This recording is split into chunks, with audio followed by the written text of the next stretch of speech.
From Studio 1A in Tampa, Florida, comes a talk show that really feels your pain and tells you like it is. We love America and all that freedom-loving Americans want to protect. Live from coast to coast and on your radio, it's For the People with Keith Allen. We'll help you survive this thing called life. We're for the people. Whatever your source of stress or strife, for the people is there. Well, hello, Mr. and Mrs. America. I'm Keith Allen, and welcoming you to this Wednesday, June the 14th, 2017's edition. It's been a busy morning trying to take in all the news, and many of you probably have seen some of the coverage about a shooting that took place in Alexandria, Virginia. And it's been rough to see, senators shot at, injured, several of them. House Majority Whip Steve Scalise and a congressional aide were shot by a rifle from a man wielding a gun who sprayed a hail of bullets at a GOP baseball practice in Virginia at the crack of dawn this morning before U.S. Capitol Police took the gunman down. And we're learning a little bit more about the gunman, but it looks like it was definitely politically motivated because the gunman, who at this hour we're learning about who he is, James Hodgkinson from Illinois. He is the man that's being identified as the gunman. And 66-year-old James Hodgkinson from Illinois. That's all we know about him. But he asked, is this a Republican game? Or is the Republicans playing the baseball game, or is it the Democrats? And a barrage of bullets. We're going to be hearing from several witnesses, including Rand Paul and several senators on the Hill today, weighing in on this horrible event that, again, appears to be politically motivated. Now, I've told you before on this broadcast, time and again, that we live in a very contentious climate. I've never seen it so unhealthy. There are many people that I'm certain of, and this is sad to say, and hopefully nobody would verbalize this, but the jury's out on that to see how people handle this situation. But so far, at least on Capitol Hill, and so far, at least that I've heard on some of the news networks, trying to just take all this in and sift for information and not blame the Republicans for this. The climate is a very dangerous one for Republicans, obviously. This is not the first shooting of senators before. Remember Gifford, who was shot in Tucson not too long ago, a couple years ago, as a matter of fact. This is it's happening way too often, but we're going to get into some of the details and some of the stuff that is known and what's going around. Right now, President Donald Trump, on his birthday today, I'm sure this is not something that he wanted to talk about, but it's real, and this is from the White House just moments ago. Donald Trump, ladies and gentlemen. Shortly after 7 a.m. this morning, a gunman opened fire on members of Congress and their staffs as they were practicing for tomorrow's annual charity baseball game. Authorities are continuing to investigate the crime, and the assailant has now died from his injuries. The FBI is leading the investigation and will continue to provide updates as new information becomes available. Congressman Steve Scalise, a member of House leadership, was shot and badly wounded and is now in stable condition at the hospital along with 2 very courageous Capitol Police officers. At least 2 others were also wounded.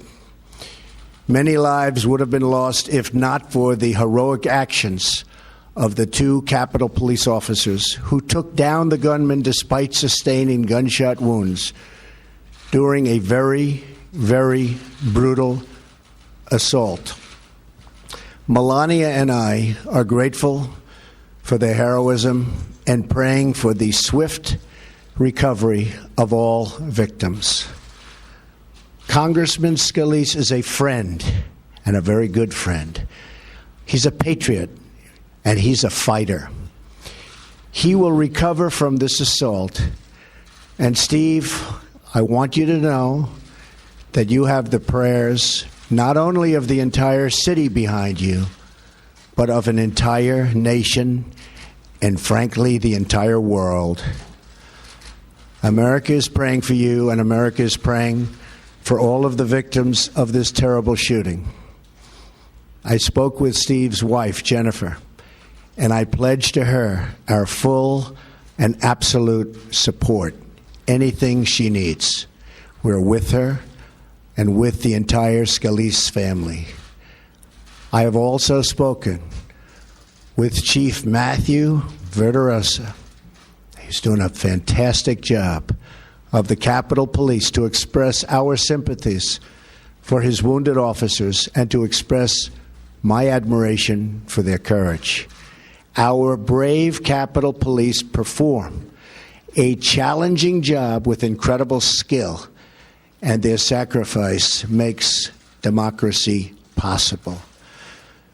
We also commend the brave first responders from Alexandria Police Fire and Rescue who rushed to the scene. Everyone on that field is a public servant. Our courageous police, our congressional aides who work so tirelessly behind the scenes with enormous devotion, and our dedicated members of Congress who represent our people. We may have our differences, but we do well in times like these to remember that everyone who serves in our nation's capital is here because, above all, they love our country. We can all agree that we are blessed to be Americans, that our children deserve to grow up in a nation of safety and peace, and that we are strongest when we are unified and when we work together for the common good. Please take a moment today to cherish those you love and always remember those who serve and keep us safe. God bless them all. God bless you. And God bless America. Thank you.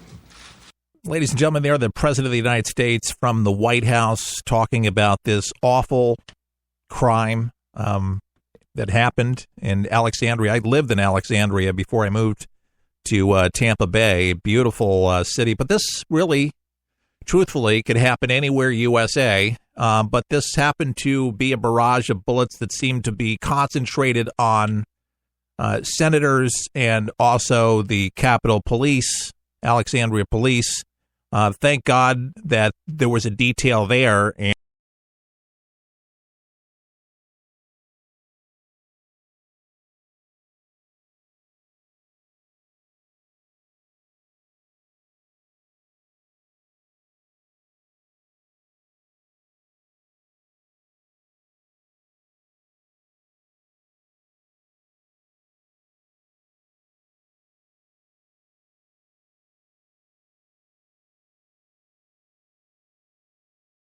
There's probably 5 or 10 congressmen hunkering down in the first base dugout. The gunman's behind the third base dugout. And so at this point, the gunman's reloading. There's probably been 50 or 60 shots. We can't really see him that well, but my gut feeling was I've got to decide to stay or run. And at this point, I think he's advancing towards us. People are moving behind different buildings. Most everybody's closer to the gunman than I am. I'm at a distant point. But the staffer that made it over the fence, we were trying to decide to stay or go. And at this point, the Capitol Police began returning fire. I do believe that without the Capitol Hill Police, it would have been a massacre. Would have been a massacre had it not been for the Capitol Police. 50 rounds came out of this shotgun from this deranged gunman, James Hodgkinson from Illinois.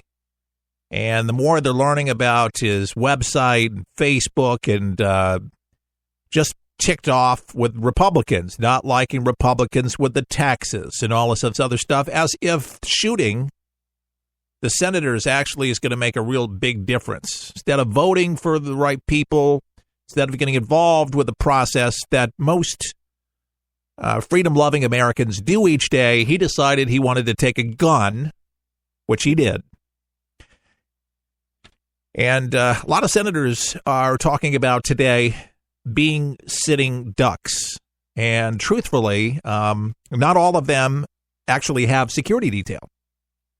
Whip did. Only the higher-ranking senators actually have those details.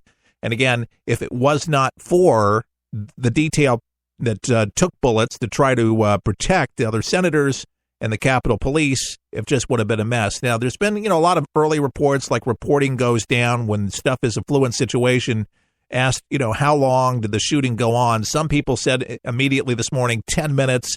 But people are breaking this down now to say about 3 to 4 minutes, where this guy was pretty much staked out, in the dugout situation where he actually could take cover, and it looked very methodical, according to some of the witnesses that we'll hear a little bit later on about this gunman, that he didn't look deranged, but, he actually had a plan, had this staked out.